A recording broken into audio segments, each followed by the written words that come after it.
chulo ng'eny.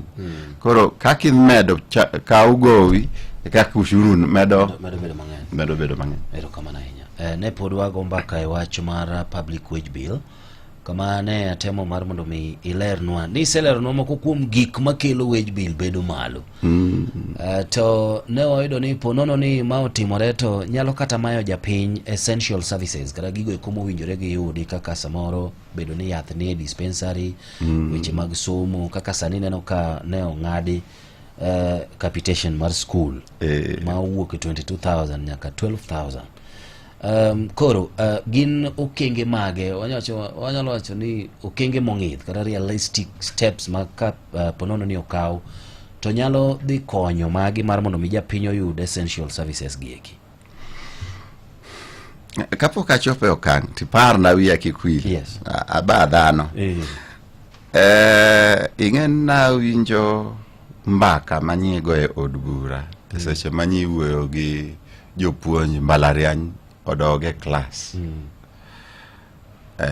Ni the whole system mar Republic of Kenya mutingo cabinet secretaries kia adek, mutingo jotelo mag puonjruok, mutingo bunge, mutingo salaries and then mano man hours ma very serious obet piny dwa yware ewi 7.8 billion. To mae pesa manonego bed ni chulo 2017 2021. Okay, en kata pesa masani. En pesa mudeko. To chunya nyo ywak atito Wood Nyando. Chunya nyo ywak nikech Uhuru Kenyatta nowacho ni corruption matimore Kenya ka en a third of revenue. A third of revenue. Now, a third of revenue as at last year, mano 800 billion. 800 billion mano pesa mana madonjo fuk jo tij sirikal. Koro iena awacha kapok wadhi mbele matin, just thinking, this is just thinking, mana mate kaeto aduoge wanga. 800 billion ni nyalo puonjo nyithi university te ma ok gichulo kata siling. Higni 8. Nikech higa ka higa nyathi university on average chulo 200,000. To a 200,000 wan gi nyithindo about 498,000 is universities kawuono, which is rounded off to 500,000. Every year universities need 100 billion. 100 billion. Koro in 8 years, that's 800 billion. Tenani wanya puonjo 2 clusters. Mano gi pesa mikwalo e higa chiel. E higa chiel no bende wanyalo gero osiptende 500.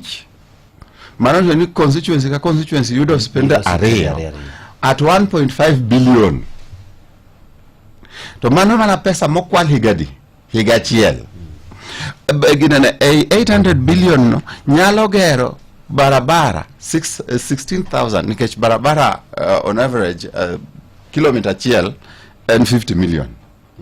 Nitiere moko ma more expensive, nitiere moko ma cheaper, but on average 50 million nyagero ni kilometer of barabara. To e kanyo koro kigoyo ni 800 billion ki divide with 50 million, that's 16,000 kilometers of roads. Kenya nyaka independence nyaka kawuono mwabet kaeni osema nagero 12,000 kilometers of road. Teneni pesa mikwalo from 1963. From 1963 nyaka kawuono. Teneni pesa mikwalo Wood Nyando e higa chiel nyalo gero nwa barabara 16,000 kilometers. Koro iyudo ka mano ingani kanyo poka chopo kata lecturers one gi lecturers 14,000 on average jogo ka around 140,000 which translates to around 24 billion in a year. Kwa wacho ni koro agenda and lecturer gi ki divide 24 billion gi 800 billion gi 24 billion, you don't jogi wanya chulo for around 30 years maonge tashwishi.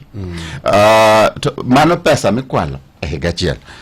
Koro kineno ka chunya nyolit nikech aneno ka yawuoyo bet yuare